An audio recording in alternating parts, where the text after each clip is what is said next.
피터 S. 워크만 주석서 베드로전서 4장입니다. 그리스도께서 그때 우리를 위하여 육체로 고난을 받으셨으니 너희도 같은 생각으로 무장하라. 이는 육체로 고난을 받은 자는 죄로부터 단절되었음이니.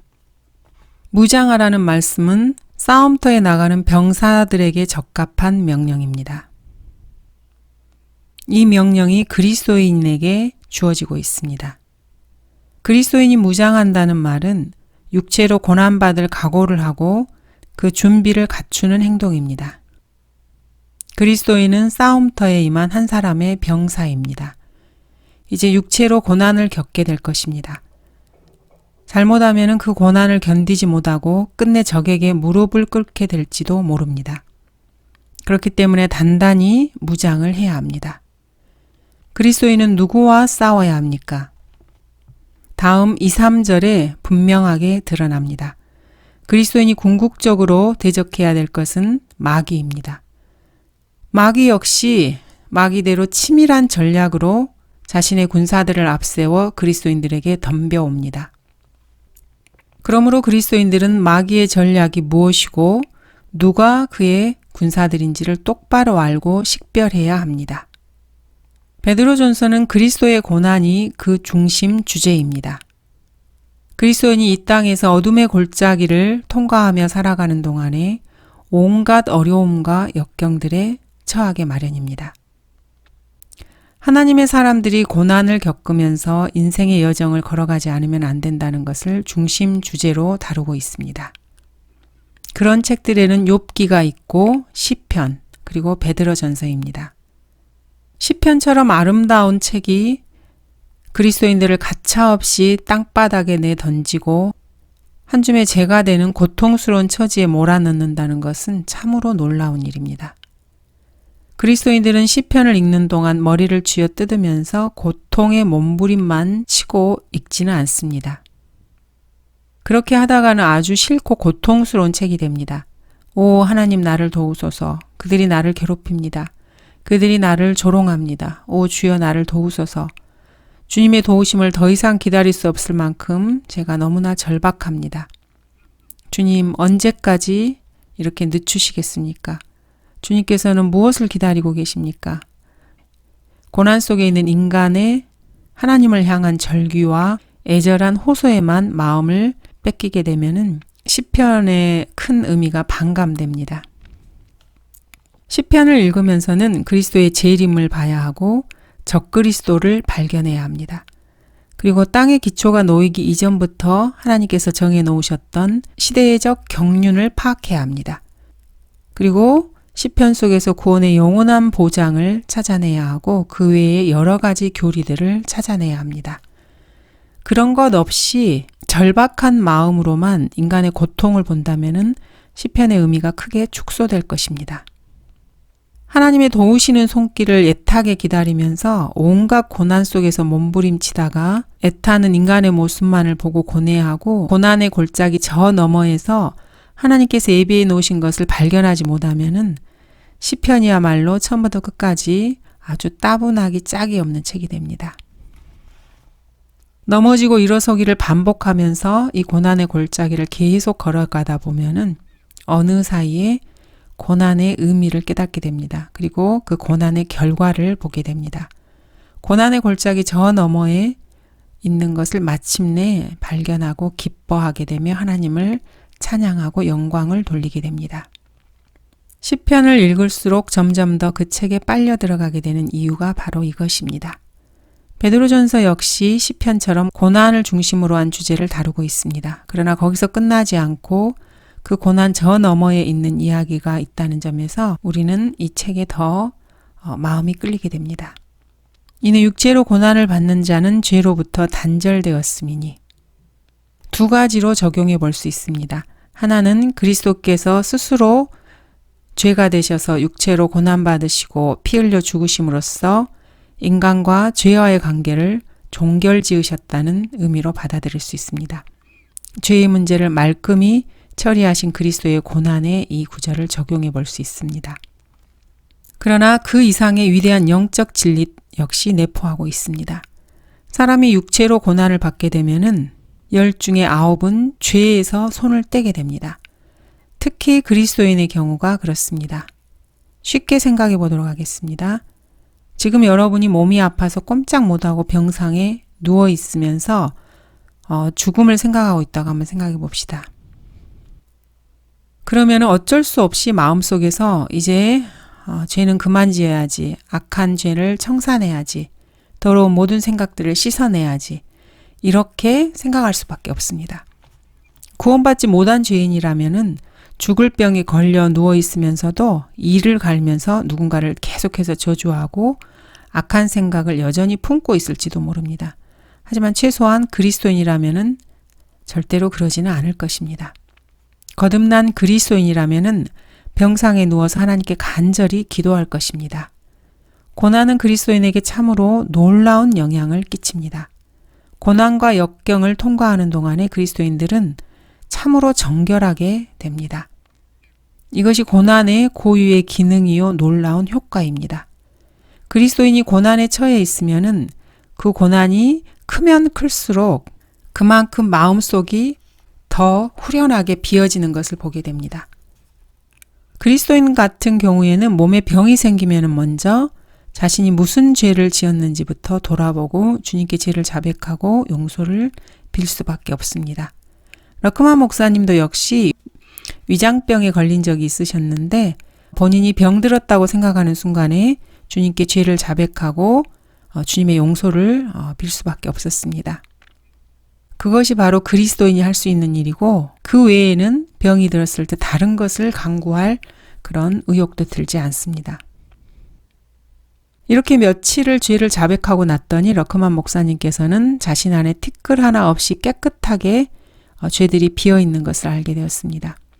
그 순간에 하나님의 자비와 넘치는 은혜가 말끔히 비어있는 자신 속으로 폭포처럼 쏟아져 들어오는 것을 직감할 수 있었습니다. 별것 아닌 위장병 하나를 겪으면서도 사람이 그렇게 자신 안에 있는 죄들을 말끔히 비워버릴 수 있다는 것은 참으로 하나님의 은혜의 은혜일 수밖에 없습니다. 보나르는 언젠가 이렇게 말을 한 적이 있습니다. 병들어 눕게 되면 한켠으로 밀려나 하나님과만 있게 된다. 지금까지 나를 지탱해 주던 모든 것들은 떠나버리고 이제는 별 수 없이 하나님 한 분만을 의지하고 사는 법을 터득하게 된다. 고난에 처하지 않고는 이런 은혜를 누릴 기회가 별로 없다. 보나르는 병상에 눕자 그것을 하나님과 단 둘이만 있을 수 있는 계기로 삼고 그 고난을 오히려 하나님의 은혜로 받아들였습니다. 참된 그리스도인만이 지닐 수 있는 아름다운 생각이고 하나님의 자녀만이 가질 수 있는 위대한 마음가짐입니다. 늘 그런 것은 아니지만 대개 그리스도인이 타락하는 것은 번영이 시작될 때입니다. 물론 번영을 누린다고 해서 모든 그리스도인들이 반드시 실족하거나 타락하는 것은 아닙니다. 무엇인가 물질적인 필요가 척척 충족될 수 있는 환경에 놓이게 되면은 하나님을 찾는 일이 그만큼 드문드문해지는 것은 자연스럽습니다. 사람이 갖고 있는 공통된 속성입니다. 그래서 하나님의 도우심 없이도 자기 힘으로 뭔가 해결할 수 있다는 생각이 마음속에 자리 잡게 되고 그런 마음이 생기면은 결과적으로 하나님과 멀어지기 시작합니다. 그러므로 그리스도인들은 번영을 누릴 때 스스로 하나님으로부터 뒷걸음질 치는 자신을 경계해야 합니다. 2절 이는 그가 육체 안에서 자기의 남은 때를 더 이상 사람의 정욕을 따라 살지 않고 하나님의 뜻을 따라 살려 함이라. 그리스도인이 육체를 입고 이 땅을 살아가는 동안에 고난에 처하면 처할수록 인간의 육신적 정욕보다는 하나님의 뜻을 따라 살려는 그런 마음이 샘솟습니다. 이것이 고난이 가져다주는 고마운 점입니다. 3절 우리가 음란과 정욕과 술취함과 방탕과 연락과 혐오스러운 우상 숭배를 행하여 이방인들의 뜻을 행한 것은 지난날의 생활로 충분하도다. 어려서 구원받은 사람이 아니라면은 나이가 들어서 뒤늦게 구원받은 사람이라면은 베드로가 한 이 말이 무슨 뜻인지 잘 알 것입니다. 그런 사람은 그래 맞아 그것으로 충분해. 음란한 짓도 해볼 만큼 해봤고 누구 못지않게 정욕을 따라 행동했어.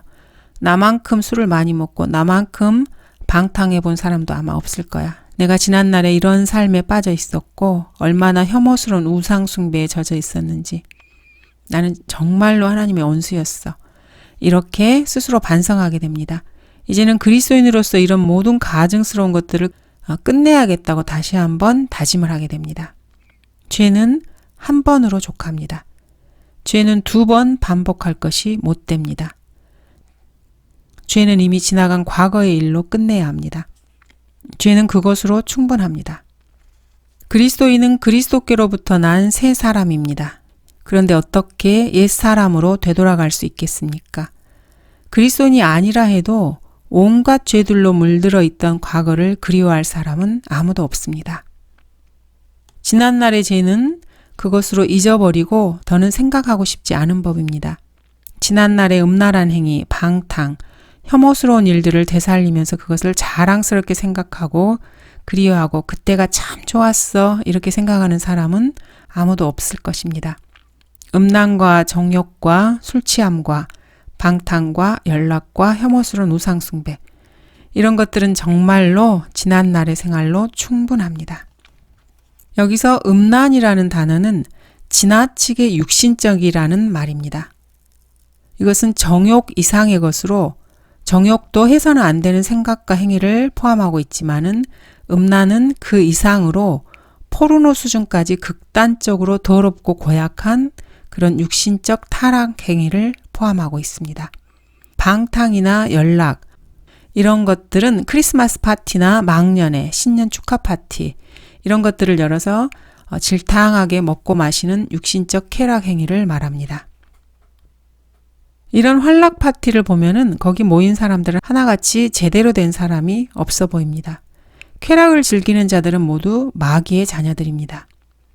연락에는 반드시 술이 따라오고 육신적인 음악이 있고 여자가 있고 음탕함과 더러운 말들이 오고 가고 요즘에는 한술 더 떠서 마약까지 개입이 됩니다.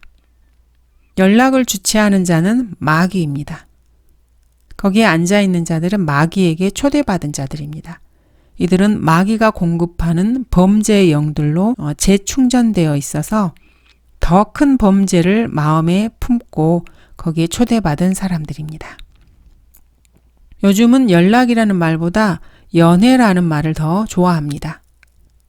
연락이라는 단어가 쾌락의 자리라는 의미를 지나치게 노골적으로 드러내기 때문에 이것을 슬쩍 감추고 싶은 생각에서 그렇게 하는 것입니다. 그러나 감추면 감출수록 쾌락은 한결 더 심화되고 농도가 짙어지게 마련입니다. 4절 이방인들은 너희가 그들과 함께 같은 방탕에 휩쓸리지 않는 것을 이상하게 생각하고 너희를 비방하나. 여기서 이방인들이라는 말은 구원받은 그리스도인 이방인들을 말합니다. 그리고 너희는 구원받은 유대인 그리스도인들을 말하는 것으로 보입니다. 왜냐하면 구원받지 못한 이방 죄인이 구원받은 유대인에게 접근해서 자기와 함께 방탕에 휩쓸려 같이 놀자고 제안을 하거나 이에 응하지 않는 그리스도인들을 이상하게 생각하고 비방까지 하는 것은 사실 상상할 수 없는 일이기 때문입니다. 지금이 신약 시대이긴 하지만은 유대인들이 구원받고 그리스도인이 되어서 유대인의 모습을 벗어버리게 된 경우에 구원도 받지 못한 이방인들이 이들 유대인 그리스도인들에게 손을 내밀고 자신들과 함께 방탕에 휩쓸려서 놀자고 할 만큼 그들을 가까이에 두는 그런 정신 나간 유대인들은 없을 것이기 때문입니다. 구원은 받았지만 아직 철이 덜 들어서 이방인 그리스도인들은 세상 때를 벗지 못하고 여전히 방탕함에 몸을 내어주고 있는 경우가 많습니다. 다른 그리스도인들이 자기들과 한패가 되어서 어울리지 않은 것을 오히려 이상하게 생각하고 비방하는 것입니다. 구원받고 거듭나 그리스도인으로 태어나서 마귀와 잡은 손을 놓게 되었습니다. 과거에서부터 있었던 육신은 그대로 있기 때문에 지난날의 어떤 나쁜 습관들을 계속 하고 싶어하는 경향이 있습니다. 지난날의 육신적인 행위에서 완전히 손을 떼기가 그렇게 쉽지만은 않습니다. 그렇지만 구원받는 순간 지난날의 모든 육신적인 것들을 훌훌 털어버리고 다시는 그곳으로 되돌아가지 않아야 합니다. 그러나 그리스도인이면서도 다른 그리스도인들에게 구원받기 전에 하던 악한 육신적인 일들을 하자고 제안해 오는 일들이 사실은 많습니다. 예를 들어서 술 한잔 같이 하자든지 카드놀이나 담배, 영화 이런 것들로 유혹을 하는 것입니다. 러커만 목사님께서도 구원받은 후에 많은 사람들이 술 한잔 하자는 제안을 많이 하였습니다. 그러나 목사님에게는 그런 제안들을 단호하게 거절할 수 있는 결단이 이미 마음속에 굳게 서 있었습니다. 누군가 그런 제안을 해올 때마다 그런 것 말고도 러커만 목사님께서 해야 될 훨씬 멋진 일들이 얼마나 많은지 모르는데 뭐하러 그런 일을 또 하냐고 이렇게 단호하게 핀잔을 주고 거절하셨습니다.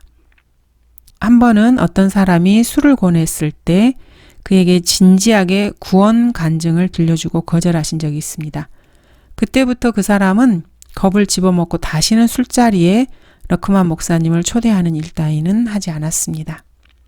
속 없는 사람은 그리스도인의 구원 간증을 듣고서 이봐 자네만 구원받은 줄 알아? 나도 구원받았어. 술 한잔 마시는 게 뭐 어때서 그래? 친구의 호의를 무시해? 이렇게 오히려 꾸짖듯이 하는 경우도 있을 수 있습니다. 이런 그리스도인들에게는 이봐 정신 차려 하고 야단칠 필요조차 없습니다. 자꾸 시비를 걸어오면 이런 사람들을 처리하는 간단한 방법이 있습니다. 그런 모임에는 아예 얼굴조차 내밀지 않으면 됩니다. 여러분이 없는 자리에서도 여러분을 비방하고 욕을 퍼부어댈 것입니다. 그러거나 말거나 그냥 내버려 두시면 됩니다. 그리스도인은 어떤 경우에도 잘못된 자리에 끼어서는 안 됩니다. 어떤 그리스도인에게 각 구원받은 자기 여자친구가 한 달에 한 번씩 가까운 친구들과 브릿지 게임을 했다고 합니다. 구원받은 다음에도 거기에 끼어도 되는지 물어왔습니다. 브릿지 게임 모임에서 손을 완전히 떼겠다고 친구들에게 알려야 하나? 당신 생각은 어때? 형제가 그녀에게 반문했습니다. 잘 모르겠어요. 이번 한 번만 그 모임에 가서 게임이 시작되기 전에 당신이 구원받았다는 사실을 분명히 간증을 한번 해봐. 그 자리에 참석하는 게 마지막이라는 사실을 그런 다음에 알리는 게 좋을 것 같아. 형제가 그녀에게 말했습니다. 그러자 그녀는 무슨 말인지 알 듯해요 라고 말을 했다고 합니다. 그녀는 형제의 충고대로 했고 그 결과 그 친했던 친구들이 이제는 더 이상 그녀에게 친한 친구들이 아니게 되었습니다. 이처럼 이방인들은 이상하게 생각하고 비방하게 되어 있습니다. 그런 것이 두려워서 그들과 함께 여전히 휩쓸리면은 그런 사람은 그리스도인으로서의 간증을 잃어버립니다. 그리스도인으로서 타락한 그리스도인들과 휩쓸리지 않는다고 그 사람을 비방한다 해도 겁낼 필요는 없습니다. 그들은 산자들과 죽은 자들을 심판하시게 될 그분께 설명하게 되리라고 베드로전서는 그 다음 5절에서 말씀하고 있습니다. 그리스도인을 비방하고 조롱하고 욕하는 타락한 그리스도인들은 다음에 그리스도의 심판석에서 주님께 그에 대해서 해명을 해야 할 것입니다. 그리고 그 자리에서 부끄러워서 고개도 들지 못하고 큰 손실을 당하게 될 것입니다. 6절 이런 연유로 죽은 자들에게도 복음이 전파되었으니 이는 육체로는 사람과 일치하여 심판을 받으나 영으로는 하나님과 일치하여 살게 하려 함이니라. 자, 3장 19절에서는 그가 성령으로 감옥에 있는 영들에게도 가서 전파하셨을 때 이렇게 되어 있습니다. 복음을 전파하신 것은 아닙니다. 죽은 자들에게 전파한 것이 아니고 영들에게 전파하셨음을 이미 앞에서 확인해 보았습니다. 그렇지만 여기 4장 6절에서는 복음, 기쁜 소식이 전파되었습니다. 죽은 자들에게 복음이 전파된 것입니다. 이 죽은 자들은 누구를 말하는 것이겠습니까? 일반적으로 주석가들은 영적으로 죽은 자들을 말한다고 말을 합니다. 영적으로 죽은 자들이란 구원받지 못한 죄인들을 말합니다. 그렇다면은 이들은 지금 지상에 살고는 있지만 그 영이 죽어 있는 사람들, 즉 복음을 듣고 믿고 예수 그리스도를 구주로 영접하게 되면은 구원받아서 그 영이 다시 살아나게 될 사람들을 말한다는 것입니다. 이 구절에서 죽은 자들이라는 것은 이런 사람들을 말하는 것이라는 라는 것이 대부분의 주석가들이 내놓은 말입니다. 그러나 합당치 않은 해석입니다. 여기서 죽은 자들은 말 그대로 영적으로 죽어있는 사람들을 의미하는 것이라면은 복음이 이들에게 전파되는 것이야 너무나 당연한 일입니다. 복음, 즉 주 예수 그리스도께서 우리의 죄들을 위해서 십자가에서 처형되시고 장사한 지 사흘 만에 죽은 자들로부터 다시 살아나셨고 누구든지 이 사실을 믿고 예수님을 자기의 개인의 구주로 영접하면은 구원받고 지옥에 가지 않고 하늘나라에 가서 영원한 생명을 누릴 수 있다는 이 기쁜 소식, 이 복음을 구원받지 못한 죄인들에게 전파하는 것은 너무나 당연한 일입니다. 그런데 여기에서 서술상의 미묘한 차이가 있음을 주의해야 됩니다. 그냥 죽은 자들에게 전파되었다고 하지 않고 죽은 자들에게도 전파되었다고, 누구누구에게도 전파되었다고 합니다. 복음이 영적으로 죽어있는 자들, 즉 죄인들에게 전파되는 것은 당연한데 이들 말고 또 다른 누구에게도 전파되었다면 이 누구는 영적으로 죽어있는 자들이 아닌 다른 대상입니다. 그러므로 이 죽은 자들을 영적으로 죽어있는 자들로 보는 것은 앞뒤가 맞지 않습니다. 복음은 원래 이 지상에 살고 있는 영적으로 죽어있는 구원받지 못한 죄인들에게 전파되라고 있는 것이 아니었습니까? 복음이라는 것은 원래 이 지상에서 영적으로 죽어있는 구원받지 못한 죄인들에게 전파되는 것입니다. 이미 구원받고 영적으로 살아있는 자들에게는 복음이 다시 전파될 필요가 없습니다. 이미 구원받은 사람에게 구원의 좋은 소식을 왜 또 전하겠습니까? 그러나 이 구절은 죽은 자들에게도 복음이 전파되었으니 라고 말하고 있습니다.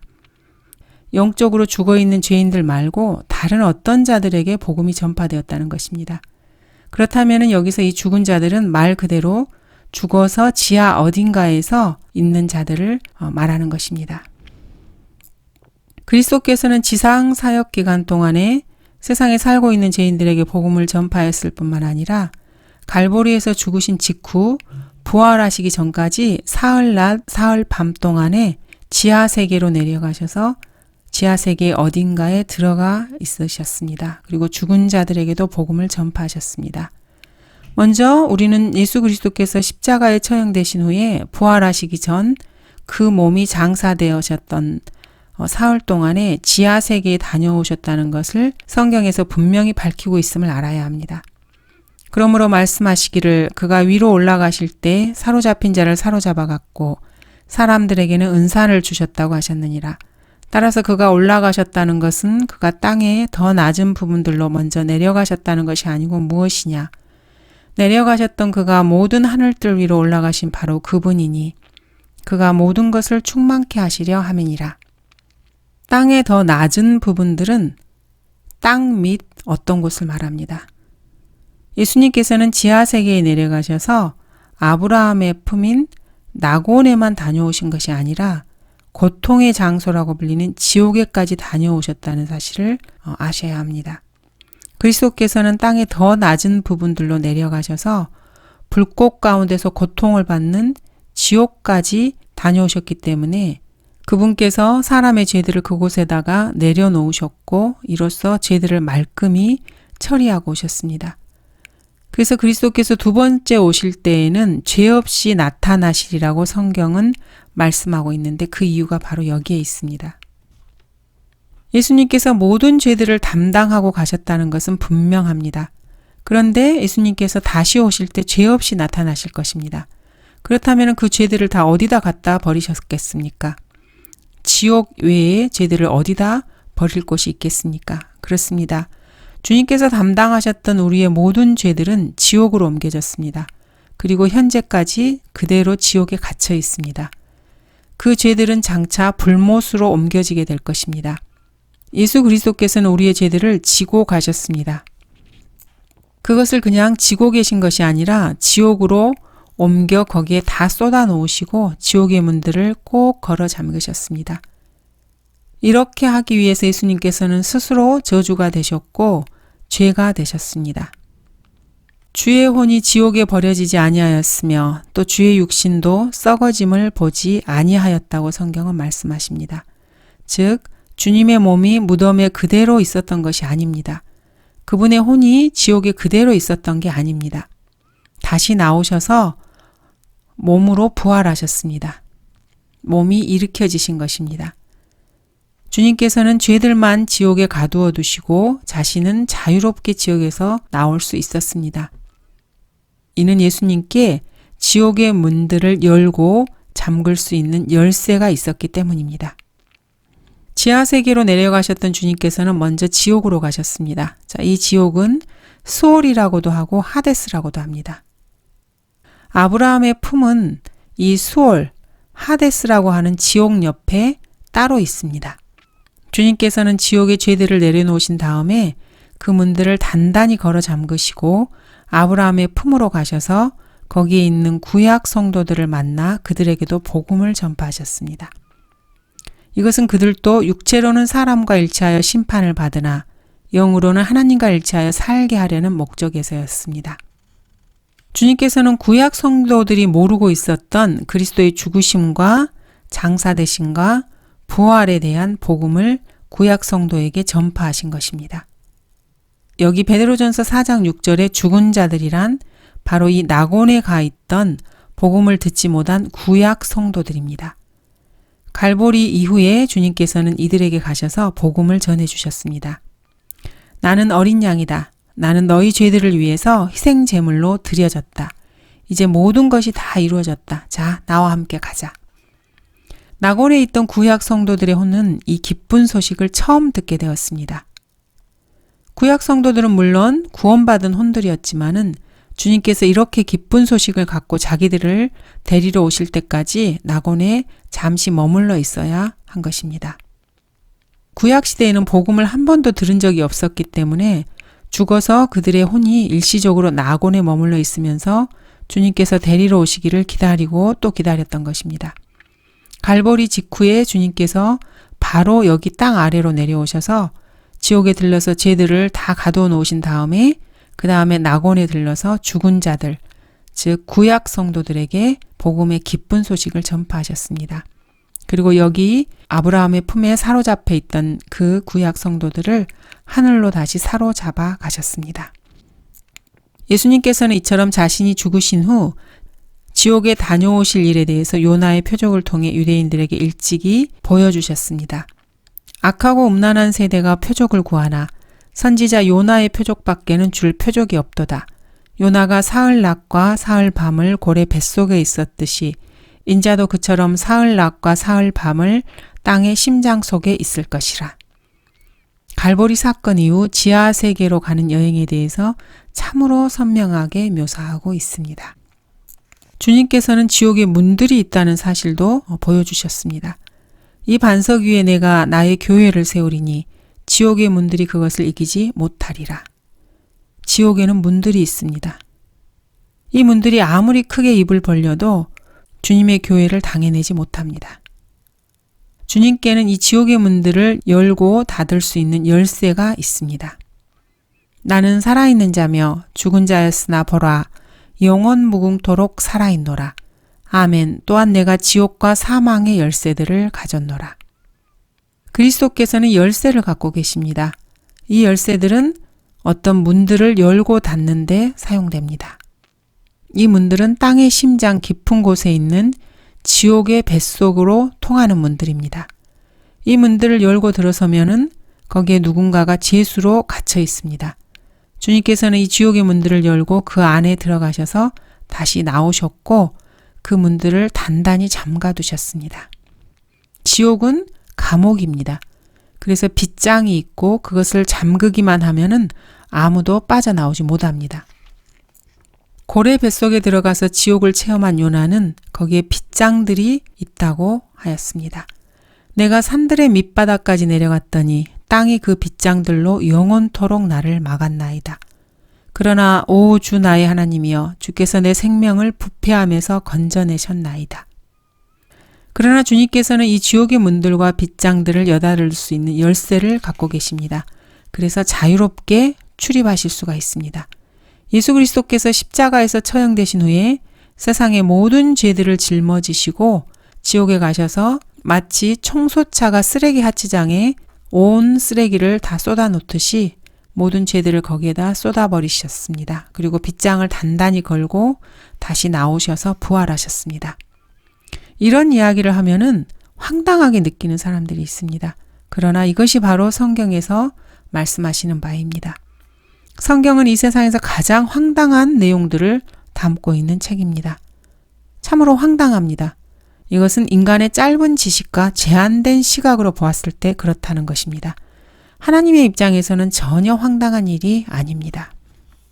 4장 7절 만물의 마지막이 가까웠으니 그러므로 너희는 정신을 차리고 깨어 기도하라.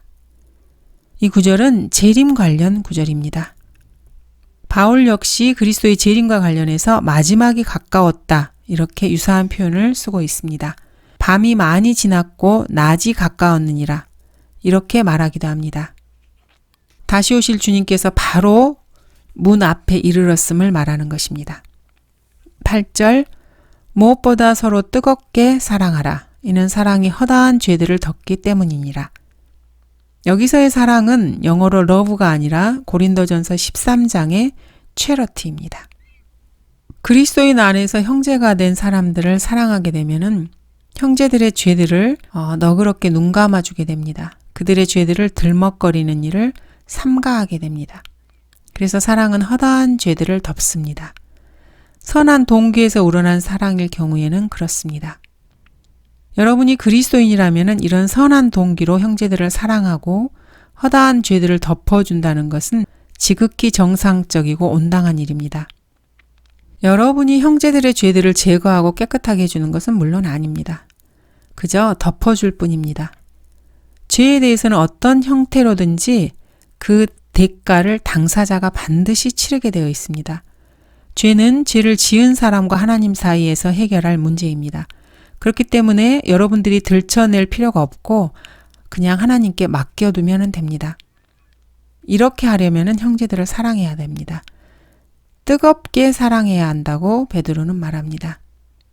주님께서는 여러분의 죄들을 덮어주시는 정도가 아니라 아주 깨끗하게 씻어주십니다. 예수 그리스도의 피로 여러분의 죄들을 씻어주십니다.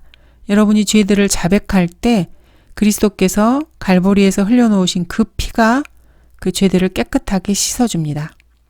여러분은 이 보혈의 능력을 믿어야 합니다. 시시때때로 짓는 죄들을 자백하고 씻어야 합니다. 그래야 여러분들이 하나님과 온전한 관계를 유지할 수 있고 형제들 간에도 교제가 유지될 수 있습니다. 요한일서 1장 6절에서 9절에서는 이렇게 말씀하십니다. 이 말씀을 결코 잊어서는 안 됩니다. 만일 우리가 하나님과 교제가 있다 하면서 어두운 가운데 행하면 우리가 거짓말하는 것이며 진리를 행하지 아니하는 것이라. 그러나 그분이 빛 가운데 계신 것 같이 우리도 빛 가운데 행하면 우리가 서로 간에 교제가 있게 되고 그의 아들 예수 그리스도의 피가 우리를 모든 죄에서 깨끗하게 하시느니라. 만일 우리가 우리에게 아무 죄도 없다고 말하면 우리 자신을 속이는 것이요 진리가 우리 안에 있지 아니하나 우리가 우리 죄들을 자백하면 그는 신실하시고 의로우셔서 우리 죄들을 용서하시며 모든 불의에서 우리를 깨끗하게 하시느니라. 9절 10절입니다. 불평하지 말고 서로 대접하며 각 사람이 받은 은사대로 하나님의 다양한 은혜를 맡은 선한 청지기 같이 서로 섬기라. 여기서 청지기는 돈을 맡은 사람이 아니라 하나님의 다양한 은혜를 맡은 청지기입니다. 청지기는 그리스도의 일꾼이며 하나님의 신비들을 맡은 사람입니다. 그래서 청지기에게 요청되는 것은 무엇보다도 신실한 사람으로 발견되는 것입니다.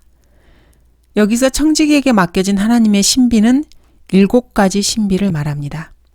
예수 그리스도께서 처녀의 몸에 성령으로 잉태되어 탄생되신 경건의 신비, 그리고 구원받은 자들 안에 그리스도께서 들어와 거하시는 이 사실, 그 다음 유대인과 이방인이 그리스도 안에서 한 몸을 이루는 위대한 신비가 있고 이스라엘의 신비가 있습니다. 그 다음 그리스도께서 다시 오실 때 구원받은 모든 사람들이 대환란 직전에 하늘로 끌려 올라가는 휴거의 신비가 있습니다.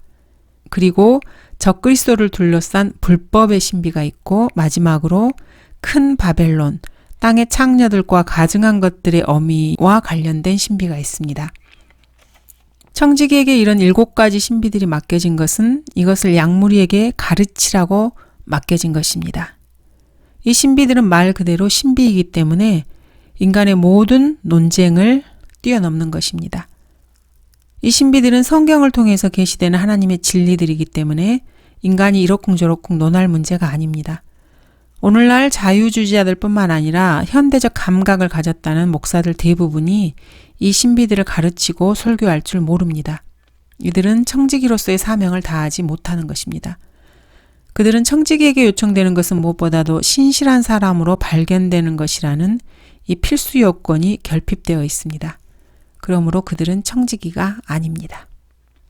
청지기는 기본적으로 뭔가를 맡은 사람입니다. 이 말은 어떤 지위에 오른 사람이 아닙니다. 청지기로서 직분을 맡게 되면은 교회 내에서 무엇이 어떻게 돌아가는지 잘 살피고 정해진 대로 진행되게 보살피고 관리해야 할 책임을 지게 됩니다. 돈을 맡은 청지기도 있고 사역의 책임을 맡은 청지기도 있습니다. 여기서는 하나님의 은혜를 맡은 청지기입니다. 하나님의 은혜를 맡은 청지기는 그 은혜들을 잘 사용해야 할 책임이 있습니다. 11절을 보겠습니다. 만일 누가 말하려거든 하나님의 말씀처럼 말하고 또 누가 섬기려거든 하나님께서 공급하시는 능력으로 하는 것처럼 하라. 이는 모든 일에 예수 그리스도로 말미암아 하나님께서 영광을 받으시게 하려 함이니 그분께 찬양과 권세가 영원 무궁토록 있느니라. 아멘.